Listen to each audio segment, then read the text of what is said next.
Hello, everyone. Quick heads up before we start today's episode. The Global Agile Summit is happening on May the 4th. Yes, May the 4th, and even with a big blowout Star Wars party, you have to join.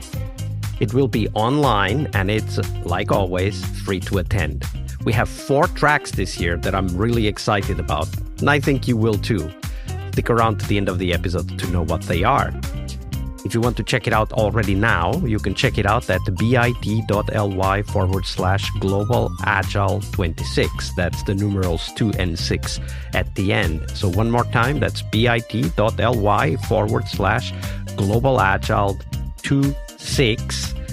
All one word, all lowercase, and 2 and 6 are the numerals 2 and 6. So stick around till the end of the episode and I'll tell you what's in store. But for now, on to today's episode.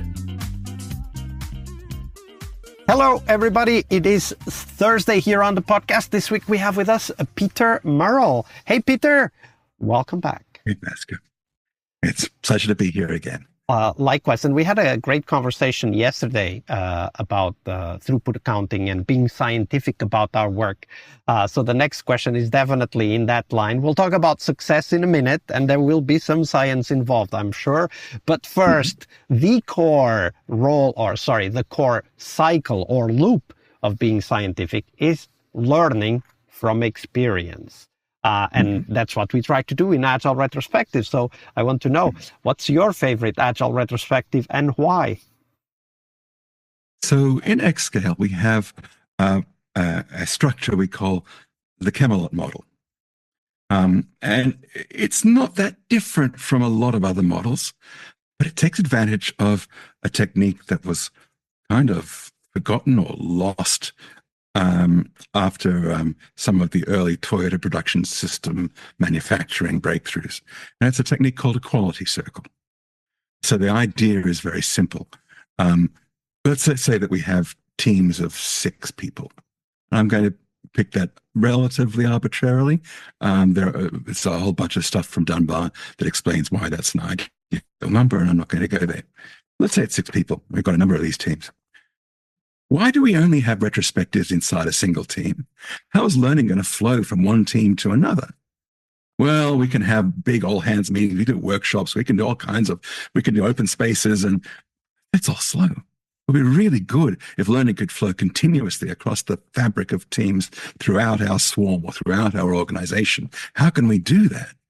Well, let's say that we're going to break 3 teams of 6 into 6 quality circles of 3 people each, 1 from each team. And they're going to meet for 10 minutes, half an hour, once a week. And they're going to talk about the problems they're facing and the ideas that have come up and how they can help each other and how they can enable things for each other and how they can solve constraints for each other. And they're going to take 2 kinds of idea back to their team. The first kind of idea is a proposal for a piece of work, something that would make life better for the teams as a whole. Second kind of idea is a way of aligning their ways of working, a treaty, a working agreement between the teams. And then the teams are still autonomous. They can decide whether they're going to take these ideas on or prioritize how they're going to respond to them and so on. But the neat thing with quality circles is if you hold them regularly and you hold them before your team gets together and makes its decisions about what it wants to do to plan its next bit of work, if it's going to do continuous planning, and maybe it's more a matter of just sticking these things on a board if you're swarming or if you're mobbing, going, okay, what's the next thing we're going to do above everything else? And we're not going to do any queuing theory at all. There's lots of ways of doing that. But the neat thing about doing this regularly is that learnings flow across the organization. And that's more valuable than anything you can come up with a retrospective in your team by yourself. Yeah, absolutely. Cross-team retrospectives and quality circles. Quality circles, which is a very old practice from the industrial world that we can still benefit from. I will say 3 people is magic for sharing learnings. Because while one person is explaining something, another person's listening to them, third person is thinking about where's the conversation going to go next. So you get this beautiful hum. If you get your quality circles to meet in parallel, standing next to whiteboards, as a coach, you listen for a certain noise that a healthy self-organizing team makes. It's a hum, and you know that noise as well as I do. When you have 6 of these 3-person quality circles, you will hear the most beautiful symphony of that noise you ever hear in your life. And the beautiful thing about this quality circle idea is, it's not limited to just 3 teams. You can do this at multiple levels, and you can actually have people go and take part in representing a group of teams. So in terms of a swarm or larger structures, and you can keep doing this face-to-face. Doing it face-to-face minimizes the middlemen. And that means, it's in that manifesto, face-to-face communication is always the best way to go about doing this. So this gives us a mechanism for doing that across organizations. You can make a fabric of it.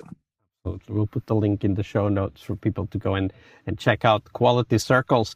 And of course, we do these retros because we want to succeed as Scrum Masters. And obviously, before we can do that, we need to define what that is. So when you talk to Agile coaches and Scrum Masters all over the world these days, Peter, what do you define success for Scrum Masters? I think that a Scrum Master is a self-defeating role. I don't think that it should be a permanent thing. I don't think it should be an organizational role at all. I love the idea of leadership as a service, that every member of a team is providing their team. Every member of a swarm is providing their swarm. So the question then is, what is the protocol of leadership as a service without middlemen, without product owners, Scrum Masters, without these roles? How do we do this? And there is a very simple protocol you can apply that we get from the Haudenosaunee. If no one heard of the Haudenosaunee Confederacy before, they were the successful, direct democratic version of a republic that existed in North America before the USA. A lot of the founding fathers of the USA borrowed their stuff. But there were limiting factors in what the Haudenosaunee did as well. The neat thing with leadership as a service is it's such a simple protocol that you can apply this generally, no matter what structure your organization takes, and get huge benefits from it. And the neat thing from the point of view of a Scrum Master or a coach is you can get this to be something that people are using peer-to-peer, treating each other as adults, not looking at you as the parent and themselves as disempowered children. If they're going to be a self-organizing team, then they have to be able to self-organize whether you're there or not. And once they can do it without you, well, then you need to go do the next thing, because they don't need you now. So one of the things that I always ask, because this is the we should work ourselves out of a job answer, is something that recurringly comes up. And one of the things that I want to ask is, all right, but let's assume that is the definition of success. How do I know if I'm getting closer? Because, I mean, let's be honest, nobody wants to see themselves as not necessary anymore. So how do we keep ourselves honest to that premise of what success means? Question.